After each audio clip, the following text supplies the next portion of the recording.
পাগলি তোমার সঙ্গে ভয়াবহ জীবন কাটাবো, পাগলি তোমার সঙ্গে ধুলোবালি কাটাবো জীবন। এর চোখে ধাঁধা করব, ওর জল করে দেব কাদা। পাগলি তোমার সঙ্গে ঢেউ খেলতে যাব দু কদম। সে অনেক বছর আগের কথা। তখন চোখ জুড়ে ছিল রংধনুর রং, বুকের পাঁজর ঘেঁষে বয়ে যাচ্ছিল শীতল একটা বাতাস। মোবাইল স্ক্রিনে চোখ রেখেই নিজের অজান্তে জীবনের সেরা পাওনাটা পাওয়া হয়ে গেল রুবেলের। চা খাওয়ার বাহানায় প্রথম দেখা ওদের। 2 কাপ চা হাতে দুটো অপরিচিত মানুষ একে অপরের চোখের গভীরতা মাপছিল সেদিন। কলকাতায় হাঁপিয়ে ওঠা পাখির দল ওদের নিয়ে যেতে চাইছিল কোনো শালবনে কিংবা শিমুল তলায়। শহরের কলতানে বেজে উঠেছিল ওদের দুজনের গান। ক্রমশ এ গল্পে আরো পাতা জুড়ে নিচ্ছি, 2 মুঠো বিকেল যদি চাও ছুঁড়ে দিচ্ছি। আরো কিছুক্ষণ যোগাযোগ ধরে রাখছি, আঙুলে আঙুল যেন ভুল করে ডাকছি। এ ছেলে মানুষই তুলি দিয়ে আঁকছি।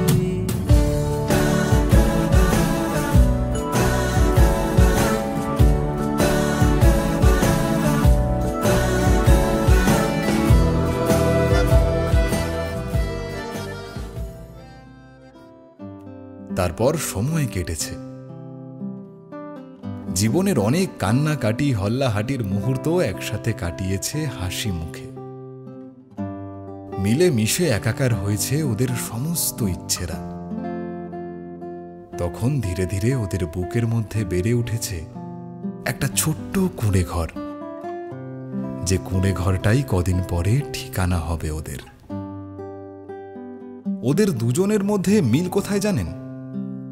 দুজনের পায়েই সর্ষে বাঁধা আছে। বেড়াতে ভীষণ ভালোবাসে ওরা।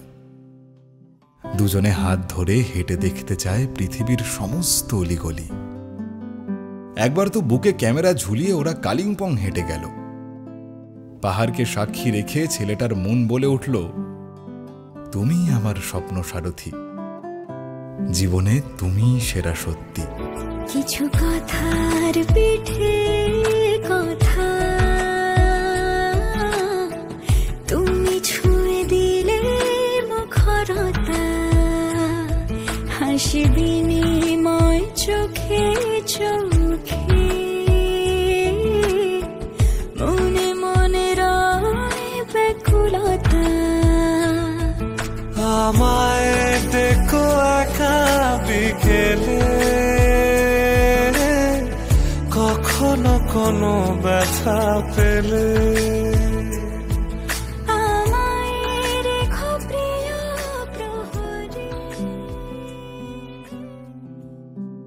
সত্যি জীবনটা যেন এক সাসপেন্সে ভরা গল্পের বই। কখন কোথায় যে টার্ন আর টুইস্ট থাকে তা আন্দাজ করা যায় না। ওদের এই গল্পটা এবার গড়িয়াহাট বাগবাজার ঘাট ছাড়িয়ে পাড়ি দিতে চলেছে দূর দূরান্তে। বারাসাত নবপল্লী থেকে আসানসোলের দেশবন্ধু পার্ক চিত্তরঞ্জনের গোটা আকাশ বাতাস জুড়ে বাজবে সানাইয়ের সুর। এই ডিসেম্বরের 10 তারিখ রুবেল আর অরিত্রী বাঁধা পড়বে 7 পাকে। 2 পরিবারের প্রাণঢালা আশীর্বাদ বর্ষিত হবে ওদের মাথার উপর। যদি পাশে থাকো, হাতে হাতে রাখো, সব পাবো ভরসা দিলে।